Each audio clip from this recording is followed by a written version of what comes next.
Djibi Ndiaye, chef CADL de Thiénaba, modérateur de cet atelier. Cette journée est venue à son heure, parce que tout un chacun sait que, je pourrais même dire que l'heure est grave. Parce que présentement, à cette période de l'année, on tirait presque vers la fin de l'hivernage. Maintenant, avec le changement climatique dû à une mauvaise gestion de l'environnement, on a connu vraiment des retards extraordinaires qui font que l'hivernage peut-être ne pourra pas répondre aux attentes des populations. Donc c'est le moment qu'ensemble, qu'on puisse parler ensemble, définir ensemble un programme d'action urgente pour que nous puissions apporter des solutions. Je ne dirais pas des solutions parce qu'on ne peut pas apporter des solutions globales, essayer de redresser ou de nous adapter à la situation actuelle. Donc c'était ça la pertinence de cette journée d'aujourd'hui. Donc c'est un plaidoyer qui va nous permettre d'avoir un mémorandum qui engagera chacun de nous acteurs de la zone pour qu'on puisse aller ensemble vers la résolution des problèmes qui hantent l'environnement. Les ressources naturelles, c'est le sol. Les ressources naturelles, c'est la faune, c'est la flore, c'est la nappe, c'est la pluviométrie. Donc tout ça, c'est dans cet ensemble-là qui compte les ressources naturelles. Et cet ensemble-là est menacé présentement. Par exemple, si tu vas en brousse, on te dit que il y a de ça 40 ans, à 4 mètres, il y avait de l'eau. Maintenant, il faut 16 à 17 mètres avoir de l'eau. Donc la nappe est atteinte. Tu vas en brousse, tu vois que la faune tend à disparaître et la végétation aussi tend à disparaître. Donc ce n'est pas tout simplement l'environnement, mais c'est un tout. C'est un programme d'adaptation. L'adaptation, l'État a déjà commencé ça. Pas plus tard que hier, j'ai reçu des semences d'adaptation pour les changements climatiques. Moi, je suis président de la commission de distribution des semences. Hier, j'ai reçu des semences d'adaptation. L'adaptation, c'est faire adapter aux populations à la situation actuelle. Changer les comportements, changer les modes de culture, changer le mode d'élevage, changer les modes d'exploitation. Donc tout ça, c'est ça l'adaptation. Il faudrait aller vers des espèces hâtives pendant l'hivernage, aller vers la maîtrise de l'eau, parce qu'on ne peut plus dépendre de la pluie pour cultiver, aller donc vers la maîtrise de l'eau en installant des forages ou bien des puits, etc. Mais il faut vraiment qu'on ne change pas totalement notre façon de faire. En matière de gestion, c'est les femmes qui... Et même d'engagement. Je sais que si on quitte ici aujourd'hui, le mémorandum qui sortira de cette réunion, je sais que l'essentiel ou bien 80% de ce qui a été décidé ici sera conduit par les femmes. Donc c'est les femmes qui sont en pôle position dans les actions à mener, les actions urgentes à mener. Donc c'est pour cela que nous visons les femmes. Parce que les hommes ne sont pas sur place. Et généralement, c'est rarement que les hommes mènent un programme qui aboutisse. Donc c'est les femmes qui sont vraiment les porte-standards de cette action à mener. Pour les ressources naturelles, environnement bi ndox maa ngi ci suuf saa ngi ci nappe phréatique baa ngi ci garab yaa ngi ci rabu àll yaa ngi ci. C'est ça les ressources naturelles. Ressources yooyu am na ñu koy jëriñoo mooy ñun ñii mais ñun ñoo ko jëriñoo boo xam ne baaxul bët gis am na lu mu jóg tey wax naa ko sànq ne paa yi fi nekkoon y a de ça 40 ans 1960 su ñëwoon tey dañuy tiit ndax ils vont se demander ñi ñëw ëllëg à 2050 duñu fiy fekk. Donc c'est ça moo tax tey ñu toog xalaat def journée bu mel nii pour faire un plaidoyer pour qu'ensemble ñu xam fi situation bi toll ensemble ñu xam li ñu jot a def en matière de gestion de l'environnement pour voir maintenant lan lañ am loo xam ne lu urgent la lu ñu mën a def bañ ci xaar kenn loo xam ne ñoo ko mën a defal suñu bopp moom lañ njëkk a génne tey pour ensuite xool loo xam ne aussi danañ ko mën a demee il faut am appui keneen loolu waral journée bu muy plaidoyer boo xam ne day tax ñëpp xam li xew ñëpp xam li ñu war a def ñëpp xam fi ñu toll.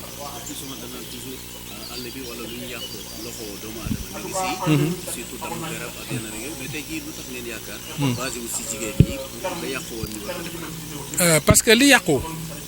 métier bi ci jigéen ñi lay njëkkee je vous donne un exemple actuellement dans Thiénaba bi ma dëkk tu vois des familles yoo xam ne dañu toog ba midi 1h duñ mën a taal c'est pas parce que amuñu lu togg mais dañu amul lu ñu toggee amuñu mat. Moi j'ai vu ça des familles dañu toog ba midi et demi ñu ne ma taal gu mañ parce que amagum lu ma toggee amu mat donc lii métti ci kaw jigéen ñi la jëm ki nga xam ne nag yow métier bi sa kaw la jëm. yaakaar naa ko soo ko ne kaa ñu jàpp ci lii pour mu baax dina ca mën a jàpp donc seen engagement lañ gën a yaakaar ni engagement góor ñi donc moo tax ñu yaakaar jigéen ñi et puis jigéen ñi ñooy famille paupérisation maanaam environnement bi ni mu mel nii tax na mbéy mi doxatul mbéy mi su doxul kuy souffrir jigéen donc famille yi ñooy souffrir ci changement climatique yi am ak kii environnement moo tax ñu bëgg la mettre au devant bëgg la sax teg ñoom ñoo fa teg seen bopp d'ailleurs ndax lii jigéen ñee ko xalaat oo ñu ñun pour ñu jàppalante kon nag moo tax ñu teg leen xam ne incha allah liy jógee fii tey am nañ yaakaar ne ñoom dañ ko conduire bu baax pour que ëllëg bu ñu fi toogee heure bii demoo def évaluation xam ne lii la ñu waxoon def nañ ci lii moo des. gestion de l'environnement dafa laaj cadre de vie bi fi nekk am na ay inconvénients parce que am na yoo xam ne mënu fi nekk ndax c'était pas bien loti am ay demandes yoo xam ne nit ñee ko demandé c'est les jeunes qui ont fait des demandes au niveau de la commune donc suuf pour béy la ak pour dëkkuwaay dañu ne kër mooy dàq tool tool mooy dàq àll donc dañu toll foo xam ne actuellement ci Thiénaba soxla nañu ay kër moo tax loolu programme boobu ñu tëral ko maintenant booy def programme aussi faut nga aménager ko te aménagement bi répondre na ak l'avis des services techniques parce que avant ñu koy def le lotissement a été fait sur un plan qui a été calé et visité par les services techniques ba ñu joxe seen avis favorable coupure arbre bi am na autorisation des services techniques donc loolu vraiment li ñu ci war techniquement def nañ ko. maa ngi tudd Abissi nekk ci commune Thiénaba comme ni ñu ko xamee doon femme reporter di liggéey ci programme USAID bi suqali jigéen bi. ñun boo xoolee programme bi tey ñun ñoo am xalaatam ndax jafe-jafe yi nga xamante ni moom la ñuy dund dafa métti lool jafe-jafe yi ci ndox. ku ne xam ne ñàkkum ndox ci Thiénaba yi ñun ñoo jigéen ñi ci gën a sonn ku ne xam ne comme ni ñu ko waxee togg añ tey tout un problème pour nga am matt mi nga xamante ni moom ngay toggi dem na ci ba nga xamante ni li nga war a def pour togg rek daanaka dafay doon coono kon defe naa ne doonul boddi kon dañu indi pour ñu mën ci bokk ci xeex bi pour mbir mi jëm ci kanam foofu laa ko gisee. waaw li ñuy xaar ci bés bi doon am na parce que dañu ne plaidoyer dañuy joytu ngir ñu boole ñu ci gestion yi. gestion bi bu ñu ci jooytoo pour ñu boole ñu ci mooy lépp lu ñu naqari ñun jigéen am nañu sañ-sañu fañ koy jooytoo ñu taxaw jooytu ko ngir ñu boole ñu ci waaye tamit ñu bàyyi ñu xel ne ñun jigéen ñi donte ñun ñu féetale ci wàllu kër yi déedéet ñun tamit war nañu bokk ci ñuy tabax dëkk bi war nañu bokk ci ñuy tabax Sénégal loolu moom la ñu séntu ci bés bi te def naa ni boole nañ ñu ci. femme reporter yi dañ am loolu ndax ñun dañu formé ci communication ñu yaatal ñu doonoon 85 fi mu ne ñu tànn ñu sélectionné ñu doon 50 kon ñu am ci lu am solo parce que ñun ñooy wàcc ci askan bi ñun ñoo leen di yee ñun ñoo leen di waaye ñun tamit dañuy bokk ci xeex bi comme askan bi ni ñu xamalee comme ni ñu doon def programme bi ñu xamal leen ne lii la ak lii la waaye tamit bokk ci ñi koy xeex ci gestion bi comme ni ma ko waxee tamit di may doole jigéen ñi nga xamante ni ñoo nekk ci base bi pour ñu mën di bokk ci question émission yi ñuy def di leen ci sensibiliser di wàcc di sensibiliser askan bi ci ñu mën a xam ne tamit lépp ñoom tamit ci la ñu bokk liy jëmale Sénégal kanam jigéen ñi am nañ ci wàll góor ñi am nañ ci wàll jigéen ñi am nañ ci wàll ñëpp ci am wàll ku ne mën nañ ci gis bopp am nañ ci doole surtout femme reporter bu ñu ko seetloo ñun ñu ngi bokk ci programme USAID comme ni nga ko waxee ci première phase USAID ak World Education ñu tourné waat USAID ak ARS ñu jàkkaarloog face à face comme ci communication bi ma wax ci communication la ñuy liggéey ci sensibilisation ci VAD waaye tamit ci lépp lu nga xamante ni moom mooy jëmale jigéen kanam mooy valoriser jigéen ñun ci loolu la ñuy dox ci prôné jigéen kon tey bu ñu defee ci session de plaidoyer bi defe naa ni jigéen bu ne gis na ci boppam muy man muy keneen muy sama morom gis nañ ci sunu bopp ñu tourné nag ne gestion ku ne xam na ni ci luy xool la luy indi luy setantal kon ñun bu ñu ci boolee defe naa dafa doon lu am solo loo xamante ni jigéen bu ne war na ci mën a gis bopp may wax jigéen ñi moo di ne comme ni ma koy waxee saa su ne donte doon jànguma moo tax du ma dugg boo jàngul am na xel boo jàngul am nga xalaat te ku ci ne Sénégal fi ñu toll xalaat la ñuy laaj ak xel kon jàng nañ ko teg fële ñu ñëw ñun ñëpp ñu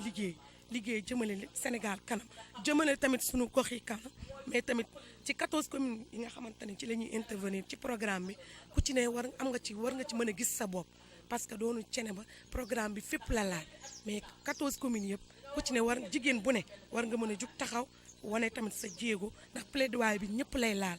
ñun ñëpp la jigéen ñëpp la doonul fii lay yem ñëpp la. di sant yàlla bu baax ci li nga xam ne moo xew tey ci wàllu ARS ci taxaw bi nga xam ne ci la taxaw ci commune Thiénaba waaye ci environnement waaye ci population commune Thiénaba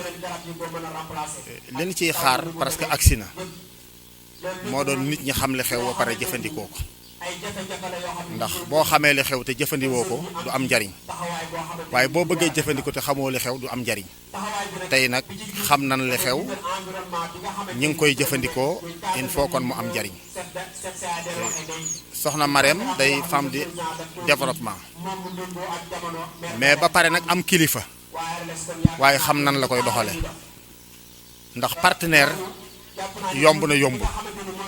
partenaire bu fekkee dafay dox li nga xam ne moo ko war mën naa am fa mu jëm dina fa àgg soxna Marème nag amul lenn lu muy def ci sama commune te jaarul ci man waxtaan ci ak man ba ma jox ko ndigal mu soog koo def parce que lii mu def tey mën na ko organiser Kayre mën na ko organiser këram mais dafa ñëw ba fi man ne ma mairie bi moo ko moom fii laa koy organiser ci mairie bi loolu nag sag la mais ak yëg la ci man environnement nag day loo xam ni lu am solo la parce que man environnement rek laa xam mooy boo dëkkee ci àll bi juddoo ci àll bi yaroo ci àll bi il faut nga xam environnement mais boo duggee ci commune yu Thiénaba tey bi may ñëw 2014 ni garab yi melan boo fa duggee tey xam ni changement am na parce que am na côté boo xam ay kàdd rek moo fay sax am na côté yoo xam ay yiir rek moo fay sax am na côté boo xam ay dóobaali rek moo fay sax tey nag yu baree bari dekkal nan ko ba boo demee ci àll bi xam nga ni développement am na waaye li ëpp solo mooy nit ñi xam nan lañ koy téye parce que wolof dafa wax ne bu fukkuy gas fukkuy suul pënd yu bari mais pax du am bu fekkee nit ñi dañuy jëmbat garab nit ñiy gor mais su boobaa man nag am naa fayda yi dama léeg-léeg ma taal sama oto dugg ci àll bi bu ma gisee koo xam ni la muy def jaaduwul dinaa ko arrêté su ma joxul cër bañ a arrêté ma woo Eaux et Forêts parce que am na loo xam nag yoon may na ma ko mais am na loo xam yoon mayu ma ko Eaux et Forêts bi nga xam nag moom la yoon may mu teg ko ci yoon damay jël sama téléphone woo ko su ne aw ma gasoil ma jënd essence jox ko mu taal motoom bu dee foo xam moto mu dafa dem ma jox ko sama oto mu dem kon nag loolu jàpp naa ni lu am solo la te yaakaar naa ne bu ñu doxee diir bu gàtt environnement bi dina gën a dox te it boo demee Soxna Jaayaan tey man dagg naa 4 hectares yoo xam ni jëmbat nañ ko ay darkase ba darkase yaa ngi commencé meññi mais sama tool laa joxe parce que nag am na loo xam boo ko bëggee da nga koy jëkke ci sa bopp. darkase nangu na fi boo ko fi defee presque bu amee ñetti at nga commencé di ñi nga xam ne ñoom lañ ko joxoon daaw jéeg lañ ko jëmbat mais tey ñu ngi ciy wett di andi Thiénaba di jaay te am na solo parce que boo ko seetee darkase lim mën a andi mango mënu koo andi kon jàpp naa ni li ma proposé it mooy chef de village yi may jigéen ñi dëkk bu nekk benn hectare 38 villages la ñu am ak 23 am muy 61 villages dëkk bu nekk bu amee benn hectare muy 60 quelques hectares jàpp naa ni balaa dem ñetti at ñeenti at dëkk bi dina gën a développé. waaye jigéen ñi il faut ñu wóolu leen parce que ñoom ñoo jiitu ñoo des ci ginnaaw parce que nag bu dul ñoom du ñu dem dañu wax ni kër gu jigéen amul daara lay tudd mbaa quartier kon jigéen ñi ñoo moom lépp leen war kay ñun góor ñu encadré leen jàppale leen ba mu dox mais lépp loo xam ne yaa ngi koy def te jigéen àndu ca mais du sotti. waaw Aseroute leen jote bariwul samay partenaire lanu samay doomi ndey lanu parce que état lanu may état parce que mënuñoo nekk directeur président nommé leen ma nekk maire nekk au conseil di jote ak ñoom problème bi rek mooy jafe-jafe population bi parce que ku ne xam na ni commune Thiénaba autoroute à péage da koo traversé li ëpp doole lépp mi ngi son nord amuñu fu nu jaar mais kuy muñ xalaat naa ni lu mat 24 mois mais benn mois bu dikkee jafe-jafe am nga xam ne jaaxle moo tax mais dara xewul ndax li tax dara xewul mooy nit ñi amuñu fu nu jaar ba nu ñëw ci pont bi man keroog Fandène laa jaari dama àgg rek pont mu Fandène dagg ñu bëgg na dem amuñu fu nu jaar milaat yi ñëw ba ci pont bi amuñu fu nu jaar ñu woo ma téléphone fekk maa ngi taal sama to jëm si bureau bi ma teggi ànd ak sama safoor bi nu demee maa ngi leen fekk ñu toog amuñu fenn fu nu jaar ma wàccee leen bi ma leen jëlee ba mu àgg nag te attention nag dana wax ne saa bu buum dangee ci yëkku bopp yëkku kuy leen koy yeew commune Thiénaba amul benn ku fi nekk koo xam am nga capacité ñu woole wax la jafe-jafe mais man lan koy wax kan moo war a risqué kon ku dul man population bu nu amee jafe-jafe mais jaar ci man mais du ma mën lu dul jéem koo saafara na ma koy saafara nag mooy yuuxu naa fu ne ku ne woo naa la mais amuñu benn réaction boo xam ni am na yaakaar bi loolu amee nag parce que sax sama oto bi doon wàccee milaat yi dafa mujj paan parce que dafa jël ndox ma ne nag naa def loo xam ni ñoom ñi waa Aseroute den ma gis suñ ma gisee xañ ne den ma wallu si ma dajji benn côté bi pour nit ñi mën cee jaar mais ba ma koy dajji yàq taxul xañ ne nit ñi jaar ci sax taxul mais ku ma gis laa bëggan mais amul 30 amul 10 minutes ñu fekk ma fa mais la ma doon wut am na parce que defar nañ ko ci suur bi lañ ko commencé bi may nekk gendarmerie ñu di ma laaj booba travaux yaa ngi daw muy suuru ajjuma fa la ñu yendu samedi ma taalaat sama oto dem ba fekk leen fa ñu àggale ko kon la ma doon wut am na mais nag am na loo xam ku ko def ñu laaj la lu tax ñu def la ko loolu moo andi woon loolu moo andi ñu woo ma gendarmerie di ma laaj parce que maay kan mais Talla Diagne la nekk naa maire nekk naa au conseil def loo xam ne kenn waru ko def deesu la ko laaj mënul nekk il faut ñu laaj ma lan moo tax bon sur porte plainte parce que yàqal naa ko sama droit ci laa nekkan loolu laa jàpp mais ñoom itam seen droit moom lan ci la nekkan parce que loolu lan jàpp mais bi ñu demee ba xam ne ñun ay partenaires lañu mais danoo retirer seen plainte am na loo xam boo ko yéenee il faut yàlla jàppale la mais bi ma koy def ragaluma kaso ragaluma sama bakkan mais ragaluma sama alal parce que bi na demee dina ma laaj ni ma même est-ce que lii ñoom buñ la toppee pare nga pour fay may li pare naa pour fay ko mais leer na mais sama askan laa doon défendre taxawaay bi ko askan wi sentir ci diggante 2014 ak tey mësul am kon kenn warul wax ni danoo manqué kilifa ci gox bi kooku yéene la mais amul mais li ma la wax daal Babacar li ma wax leer na sama askan laa doon défendre askan wi jaral na ma ko parce que ñoo ma fal mais ñi nga xam ne dañuy profité wu pour jéem a farak Ageroute wala jéem koo garaawal pour mbir mi yoon topp ma kon askan wi ñoru leen mais ko askan wi ñor ku ne mais war nga sax mais bi ma laaj xombal mais waa xombal dan ma mujj ni ma bàyyi lu ñëw xombal ñun ñëpp mobilisé wu mais ndegam xombala ko man est-ce que commune u Thiénaba képp koo xam askan wi ñor na la bi nga déggee nii sax ña ngi may laaj war ngaa déplacer dikk wane sa naqar ci li xew ci Ageroute mais léegi leer na ginnaaw léegi leer na kenn génnul da nga juum ñi génn bari na da nga juum man bokkuma ak yow da nga juum man su ma génnee ñëpp génn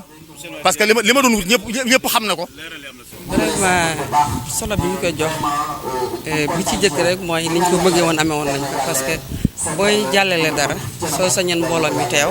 nga waxtaan ak ñoom te séentu nañ ne mbooloo mi soxla woon ñu ñëw muy jigéen ñi ak xale yi kenn def ñoom ñëpp ñëw nañu kilifa yëpp ñëw nañu loolu mooy solo bi ñu ko joxoon mooy ñëpp ñëw fekk si li nga xam ne loolu lañ bëgg a waxtaane te mu jëm ci anam boobu mais li nga xam ne loolu lañ ci doon séentu nag yaakaar naa ne yàlla wan nañu ko parce que bu ñu xoolee tey li nga xam ne mooy jafe-jafe yi ci am ak gàllankoor yi nga xam ne moo ci am ku déglu ko ne daanaka ku fi jël paloor rek génn nga lool yaakaar naa ne maire ci boppam am na lu mu ci wax bu ñu xoolee soxna nag daanaka moom ramassé itam lépp li nga xam ne mooy gàllankoor te mu jëm ci wàllu jigéen ñi bu ñu xoolee technicien yi nga xam ne chef de service yi nga xam ne ñoo fi nekk te saytu loolu ñoom itam lépp lu ciy jafe-jafe wax nañu jafe-jafe rek su lépp génnee defe naa la ci des mooy fexe ba am ay solution te gis nañ ni itam yaakaar nañ ñëw ñàkkul ay propositions yoo xam ne def nañ ko ngir wutal ko ay solution te loolu duñ ci mës a tegg suñu tànk ndegam solution amul incha allah. wax nañ ko environnement bi li nga xam ne ñëpp a ko bokk ressource naturelle mais la yàqu-yàqu yu bëri na mais yéen jigéen ñi muy maire ak yenn kilifa yëpp na ne am nañ si yaakaar si jigéen ñi mën nañ koo defaraat. jigéen waaw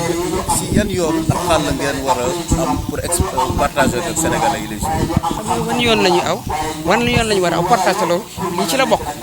defe naa lii ci la bokk ci wan yoon la ñu aw pour partager ko mooy ñëpp xam li xew ñëpp bañ xamee li xew ñu bokk xam lan moo waral lii du dëgg te defe naa loolu mooy li nga xam ne mooy tax techniciens yi nga xam ne ñooy saytu loolu faram-fàcce nañ ko ba mu gën a leer kon ñu xam nañu ñu xamul woon xam nañu yàqu-yàqu bi fan la ëppee doole xam nañu yàqu-yàqu bi tam lan moo ko waral te xam nañ ne loolu yàqu-yàqu bi jigéen ñoo ci ëpp doole jigéen ñi xam nañu baax ndax bu ñu xoolee tey li ñuy wax ci garabi cosaan yi nga xam ne nii daanaka sànku nañ gisatuñ ko jigéen ñi ñoo gën a yëg loolu bu ñuy xool lu jëm ci wàllu ndox mi itam yaakaar naa ne jigéen ñi itam comme ni ko soxna waxee loolu nag la demee ñoom seen kaw la gën a dal parce que bu ñuy xool lépp lu jëm ci wàllu environnement man nga ne ci ñëpp lay metti bu yàqoo mais jigéen ñi ñoo ci raw parce que daf ci am sas yu bari yoo xam ne ci kaw mbagg yi jigéen la dal. Madame Bintou Fall, coordonnatrice des activités de l'ARS. Nous sommes ici réunis pour une session de plaidoyer sur la gestion des ressources naturelles dans la commune de Thiénaba. L'objectif de cette session était de partager avec les populations sur la gestion des ressources naturelles, mais aussi inciter les femmes à accéder aux instances de décision des gestions des ressources naturelles, surtout les gestions des ressources en eau, sur la gestion de l'environnement, mais aussi partager avec la mairie sur les réalisations déjà entreprises en matière de gestion de l'environnement et de gestion des ressources naturelles. Collaborer aussi avec les services techniques pour voir quelles sont les stratégies, voies et moyens à mettre en place pour préserver ces ressources naturelles de la région. Quelle est l'importance des femmes dans ce plaidoyer? L'importance des femmes dans ce plaidoyer, c'est pour qu'elles puissent accéder équitablement à la gestion des ressources. Surtout la gestion de l'eau, les assoiffeurs aussi, mettre en place aussi des stratégies, voies et moyens pour que les femmes puissent accéder à ces instances décisionnelles. Est-ce que vous avez connu par le passé des blocages? Autrement dit, est-ce que les femmes sont reléguées encore?